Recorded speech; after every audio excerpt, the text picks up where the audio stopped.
Bonjour à toutes et à tous et bienvenue sur les News Unknown. Aujourd'hui, je vais vous débriefer le match du Real Betis, un match qui opposait les deux premiers de la Liga, un match où les deux premiers avaient 3 victoires, 0 nul, 0 défaite, un match qui oppose deux équipes joueuses, deux équipes un peu spartiates parce que le Betis c'est vraiment une équipe où il ne faut pas lâcher des points, une équipe réputée pour faire cracher des points précieux aux équipes, des points qu'on regrette en général plus tard.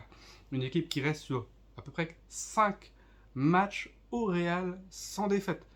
Donc, avec une attaque comme Nabil Fekir, ça peut planter. Il y a une équipe qui, si elle te mène un but ou deux buts, c'est quasiment remontable. Donc, il faut marquer sans s'en faire marquer. C'est dur. Un match vraiment de boxe. Comme un peu l'Espagnol le dernier match où ça a été vraiment en round de boxe, on ne savait jamais jusqu'où ça allait pencher à la fin.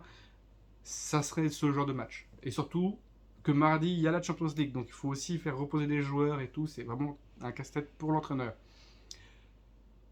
Tout commence par une passe sur Vinicius. Le gardien s'avance pour pouvoir réduire le champ à Vinicius parce qu'au final, sinon, il allait l'ajuster. Vinicius est plus rapide, il lobe le gardien, but 1-0 pour le Real. À ce moment-là, tout se passe bien, tout est bien. Sauf que quelques minutes plus tard, c'est Nabil Fekir qui a accroché dans la surface de réparation. L'arbitre n'a pas sifflé. Le jeu se joue, relancé par Courtois rapidement. Et là, le VAR ne peut plus intervenir parce que c'est une autre phase de jeu. Cette chose-là avec la VAR qui ne peut pas intervenir parce que après les ralentis, pour moi il y a pénalty.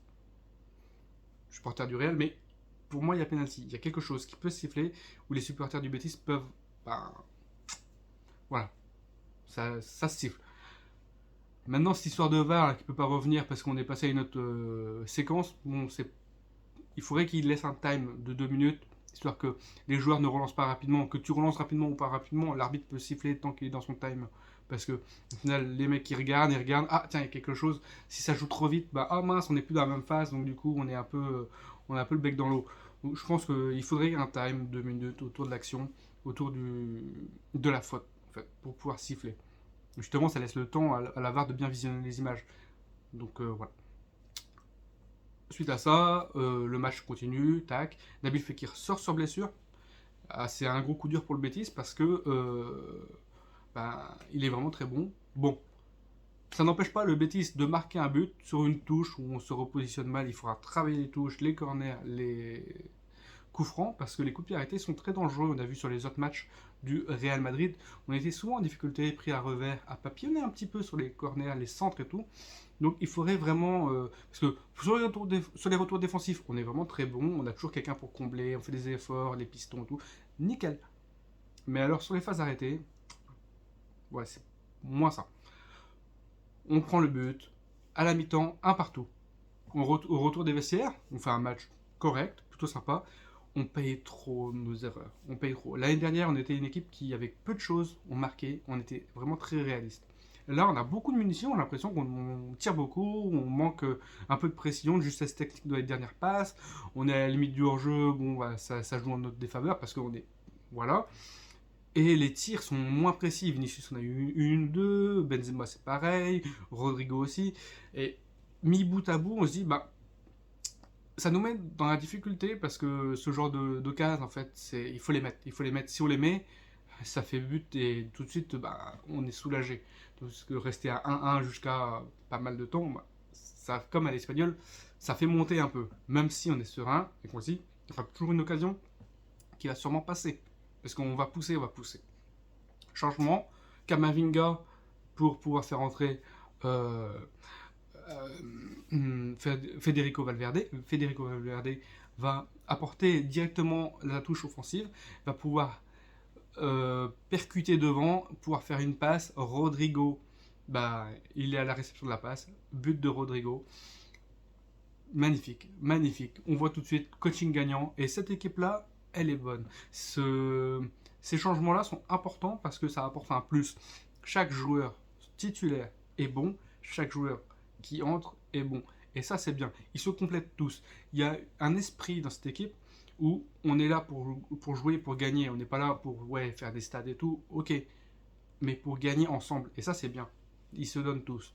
Et bon, après, on voit qu'il y a quand même la disparition de certains joueurs, Asensio, Hazard et tout. Il ne faudrait pas que ça traîne trop longtemps pour eux, mais le coach a dit que d'ici 2-3 semaines, on verrait un peu plus de joueurs tourner, parce que oui, c'est vrai qu'il y a la Champions League et tout. On va se calmer, on verra peut-être des changements à hasard et tout qui vont rentrer. Ceballos, on le prépare. Kroos, il va être préparé, je pense qu'il a été préparé pour mardi, il a joué un peu. Bon, le match est honnête en fait. Le match est honnête, on a eu une deuxième occasion où il aurait pu avoir un penalty pour le Betis, qui n'a pas été sifflé parce que ça a été aussi relancé assez rapidement sur une sortie de Courtois. Mésentente entre le défenseur et Courtois. Courtois qui va glisser pour essayer de choper le ballon, mais il prend quand même la jambe du joueur. Ça se siffle, mais ça se relance très vite en fait. Donc du coup, c'est notre phase de jeu. Le VAR peut pas venir, peut pas intervenir. Voilà. Pour moi, cette occasion, enfin, ce penalty là, en vrai, vu que le gardien essaye de prendre le ballon, je sais pas. Mais dites-moi dans les commentaires comment vous l'avez ressenti, comment vous avez ressenti les pénaltys, comment vous avez ressenti le match par rapport à l'Espagnol qu'on avait joué au dernier match. C'est un peu des matchs serrés tous. C'est des matchs où il ne faut pas lâcher des points qui peuvent nous faire cracher des points. Et c'est des points pris au final on se dit avec le recul, bon, on ne fait pas le faux pas en fait. Le faux pas, il vaut mieux vous le faire plus tard possible. Mieux vaut le faire le plus tard possible. On sait qu'on en fera, on sait qu'on, voilà, avec la Ligue des Champions, avec tous les matchs qui vont s'enchaîner, les autres aussi auront des matchs, mais mieux vaut le faire le plus tard possible, le faux pas, et ça nous permet d'avoir un matelas nécessaire pour pouvoir, justement, mieux vaut que les autres équipes fassent plusieurs faux pas et que nous, on soit un peu plus cool derrière. En plus, il y a la Coupe du Monde qui va arriver après. Il faut vraiment partir avec des points gagnés. Chaque point pris est un point pris. Cette année est très spéciale. Enfin bref, c'est tout ce que je peux dire pour l'instant sur le match Real Betis.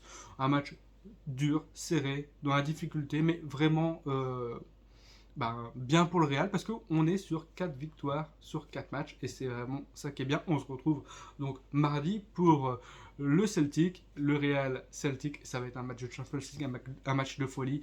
Rendez-vous sur les News Unknown.